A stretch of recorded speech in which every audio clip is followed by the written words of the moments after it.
Canada has a major housing crisis right now. Home prices are crazily expensive and there just aren't enough homes for everyone. A lot of Canadians think one reason for this is because all the international students are coming here.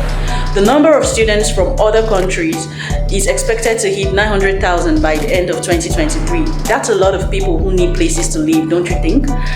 These students are big business for Canadian universities. They pay way higher tuition than local students, bringing in tons of money.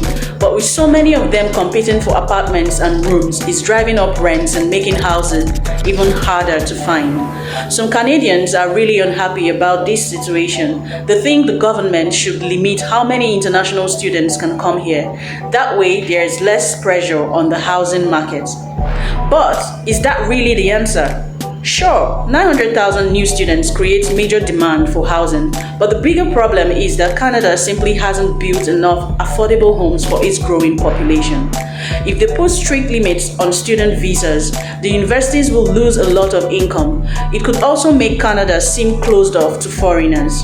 What do you think about this issue? Should Canada limit international students to address the housing crisis? Let's get your answers in the comment section. Thank you.